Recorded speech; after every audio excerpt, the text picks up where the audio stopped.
You're listening to Cyber 94 Podcast. If you want to break into cybersecurity with real-life experience, go to cyber94.com.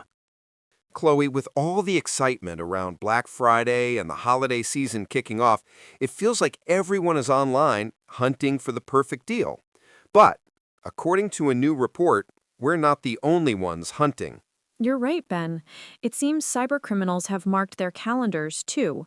A new report from FortiGuard Labs is, well, it's basically a giant warning flare for anyone shopping online this year. Wow. Yeah, they're calling it an unprecedented rise in malicious activity. And the numbers are just staggering. Staggering is the right word. I mean, imagine this. In just the last 3 months, attackers have set up over 18,000 new websites with holiday themes like, Christmas, Black Friday, or Flash Sale. 18,000? Yeah, it's like they've built a shadow city of fake online stores right next to the real one. And that's not even the full picture. The report also found another, 19,000 domains created to look just like well-known retail brands. Unbelievable. Think of a fake website that looks identical to a famous department store you trust. And nearly 3,000 of those are already confirmed to be hosting phishing scams or just outright fraudulent storefronts. And these aren't just, empty websites. They're active traps. So some are designed to steal your login credentials. Right. Others are fake shops that take your payment but never send you the product. And some will try to install malware on your device the moment you visit. What's really devious is how they get us to these sites. It's not just about spam emails anymore. They're using something called SEO poisoning. So when you do a frantic search for that must-have gadget, their fake, malicious website might appear at the very top of your search results, looking completely legitimate. Exactly. They're manipulating the very tools we use to find deals. But the attack goes deeper. It's not just about luring us to new fake sites. Okay. It's also about breaking into our existing accounts. The report highlights that there are 1.57 million stolen login accounts for major e-commerce sites actively being sold on underground markets right now. 1.5 million accounts? That's terrifying. It's like a criminal found a master key that opens 1.5 million different front doors. How are they even getting all that data? They use what are called stealer logs. This is data harvested from computers that have been infected with malware. It captures everything your browser saves: passwords, cookies, session tokens, autofill data. Everything? Everything. Criminals buy these logs and then use automated software to try those credentials on hundreds of popular shopping sites, hoping for a match. It's a technique called credential stuffing. Which is precisely why security experts are always telling us not to reuse passwords. Exactly. A breach on one seemingly unimportant website can give criminals the key to your Amazon or your bank account. And even if you, the consumer, do everything right, you can still be at risk. The report points out that the e-commerce platforms themselves are under attack. There are 3 major vulnerabilities being exploited right now.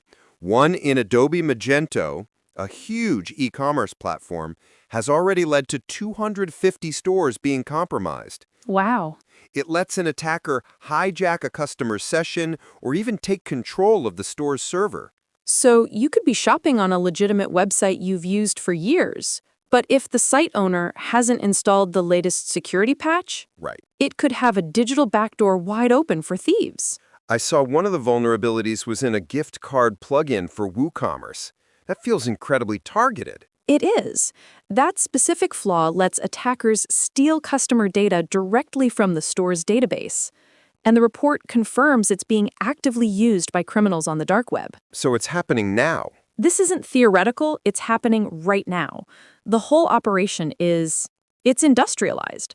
Attackers are using AI-powered tools and massive proxy networks to automate their attacks. It's so cynical, it's almost hard to believe. The article says some of them are even advertising holiday specials for other criminals. You're kidding. Offering discounts on stolen payment data or compromised e-wallet accounts? Black Friday for bad guys? It just shows you this is a business, not a hobby. So, Chloe, this all sounds incredibly bleak. Let's shift to what people can actually do to protect themselves. What's the game plan for shoppers? The good news is that the core advice still works. It's just more important than ever to follow it.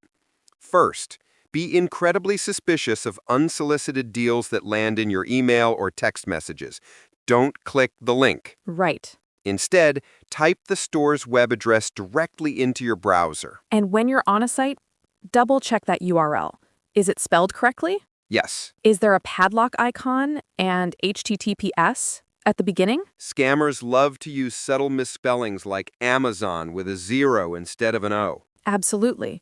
For payments, always choose the safest option. A credit card is much better than a debit card because it offers stronger fraud protection. Good point. Even better, use a service like PayPal or Apple Pay.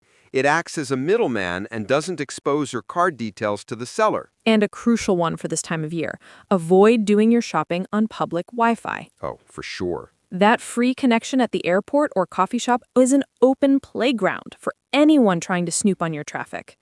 Wait until you're on a secure, trusted network. And finally, be your own security guard. Check your bank and credit card statements frequently, daily if you can, during this high-risk period. Daily? Yes, daily. The sooner you spot a fraudulent charge, the easier it is to resolve. It really comes down to slowing down. The holiday rush creates a sense of urgency, and that's what scammers prey on. They want you to click before you think. That's the perfect way to put it. The best deal is one that doesn't end with your identity being stolen. So, as we all head into this busy shopping season, we want to leave our listeners with a question to think about. As these cyber threats become more industrialized and automated, do you believe the primary responsibility for protection lies with the individual shopper to be vigilant, or with the large e-commerce corporations to build more resilient and impenetrable systems?